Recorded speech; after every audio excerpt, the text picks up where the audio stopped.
नमस्कार दोस्तों। आखिर क्यों लगता है खरमास? क्या है इसकी कहानी?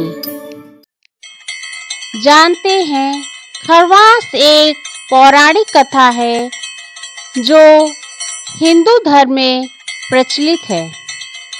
खरमास का अर्थ है खर यानी गधा और मास यानी महीना। यह कथा भगवान सूर्य और उनके पुत्र शनि के बीच के संबंधों के बारे में है। कथा के अनुसार भगवान सूर्य के दो पुत्र थे, शनि और यम।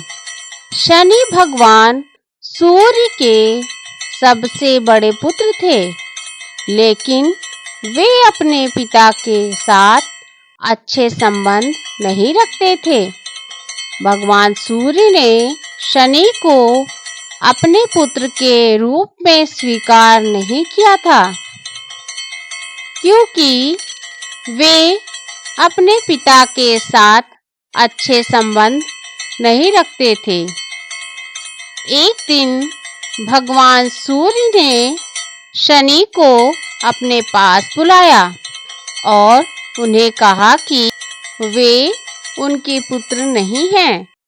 शनि ने अपने पिता की बात सुनकर बहुत दुखी हुए और उन्होंने अपने पिता को श्राप दिया कि वे हर साल 1 महीने के लिए उनकी किरणों को रोक देंगे।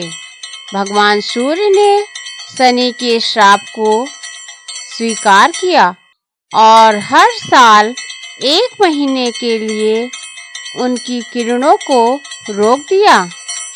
इस महीने को खरमास कहा जाता है, जो भगवान सूर्य और शनि के बीच के संबंधों के बारे में है। खरमास के दौरान भगवान सूर्य की किरणें पृथ्वी पर नहीं आती हैं, जिससे पृथ्वी पर ठंड और अंधकार फैल जाता है। इस महीने के दौरान लोगों को अपने घरों में आग जलानी चाहिए और भगवान सूर्य की पूजा। खरमास का महीना शुभ क्यों नहीं है?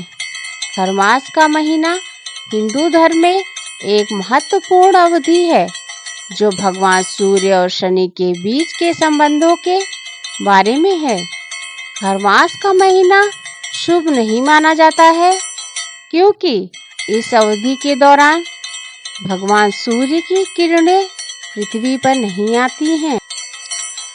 खरमास के दौरान भगवान सूर्य की किरणें पृथ्वी पर नहीं आती हैं, जिससे पृथ्वी पर ठंड और अंधकार फैल जाता है।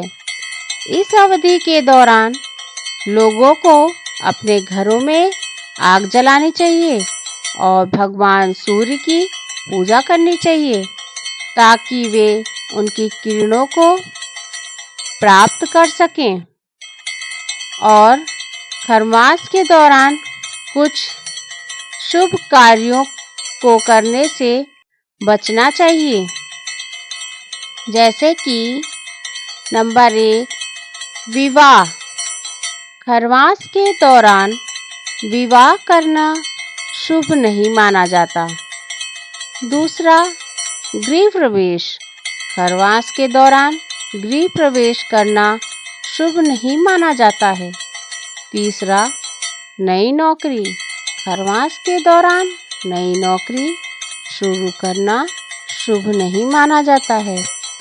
चौथा, व्यापार।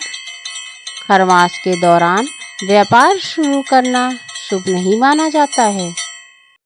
खरमास के दौरान कुछ अशुभ कार्यों को करने से बचना चाहिए, जैसे पहला, मृत्यु।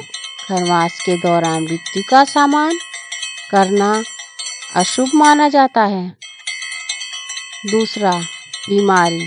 खरमास के दौरान बीमारी का सामना करना अशुभ माना जाता है। तीसरा, विवाद। खरमास के दौरान विवाद का भी सामना करना अशुभ माना जाता है।